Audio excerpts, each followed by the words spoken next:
ধন্যবাদ নিউজ রাঙ্গুনিয়া চ্যানেলের কর্ণধার বন্ধুবর সহকর্মী তৈবুল ইসলামকে। আমি এখানে প্রথমে ধন্যবাদ জানাই আমাদের রাঙ্গুনিয়া প্রেস ক্লাবের সম্মানিত সভাপতি ইলিয়াস তালুকদার ভাই এবং আমাদের সম্মানিত সাধারণ সম্পাদক আদনুল আফসার চৌধুরী ভাইকে।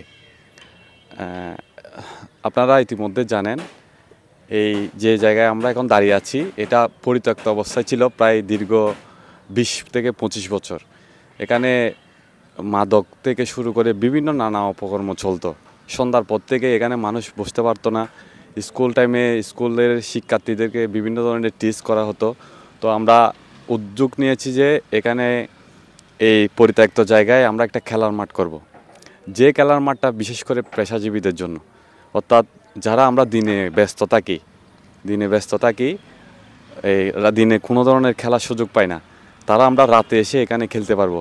এখানে যে মাঠটা আমরা করতে যাচ্ছি সেটা হচ্ছে রাঙ্গুনিয়ার সর্ববৃহৎ এবং চট্টগ্রামের বেস্ট একটা সিনথেটিক টার্ফ, যেখানে ক্রিকেট, ফুটবল, ভলিবল থেকে শুরু করে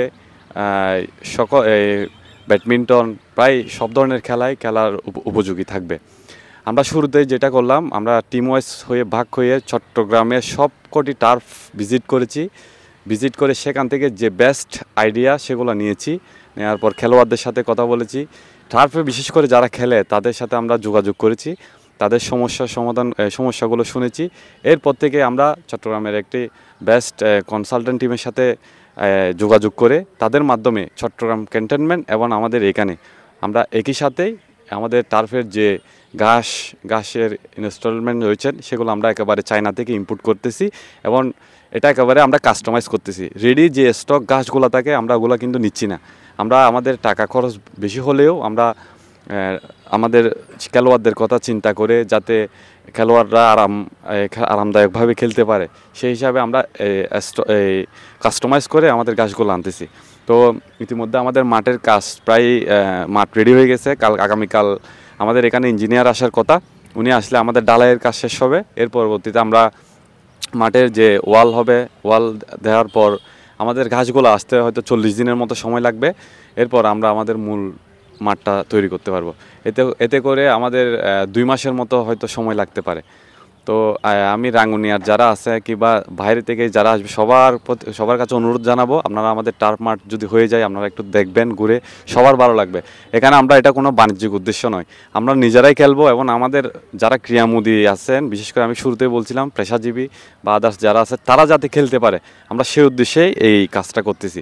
পাশাপাশি হচ্ছে এখানে আমরা একটা পাঠাগার চালু করতেছি। এটা অলরেডি এনু মহোদয়ের সাথে আমাদের আলোচনা হয়েছে। আর এখানে খেলার মাঠের উদ্বোধনও কিন্তু এনু মহোদয় করেছেন, উনি আমাদেরকে সর্বাত্মক সহযোগিতা করতেছে। এর পাশাপাশি হচ্ছে এখানে এলাকাবাসী যারা আছেন ওনারাও আমাদেরকে যথেষ্ট সহযোগিতা করতেছে এই কাজে। আমাদের আরেকটা ইচ্ছা ছিল, সেটা হচ্ছে আমাদের উত্তর রাঙ্গুনিয়া চৌমোহনী থেকে কিন্তু রানীরহাট পর্যন্ত কোনো অ্যাম্বুলেন্স সেবা নেই। আমাদের এই সংগঠনের পক্ষ থেকে আমরা সামনে ভবিষ্যতে এখানে একটা অ্যাম্বুলেন্স সার্ভিস চালু করব, যেটা গরিবদের জন্য হয়তো নামমাত্র মূল্যে থাকবে। এভাবে আমরা সমাজের যে মানুষগুলো রয়েছে যারা আসলে সেবা পায় না, আমাদের অ্যাম্বুলেন্স কিন্তু অনেক দূর থেকে আনতে হয়। অনেক ক্ষেত্রে অ্যাম্বুলেন্স আনতে কিন্তু রুগীর অবস্থা খারাপ হয়ে যায়। সে চিন্তা করে আমরা এখানে একটা সামনে আমাদের এই মাঠের সামনে একটা অ্যাম্বুলেন্স রাখার চিন্তা ভাবনা করছি। ধন্যবাদ।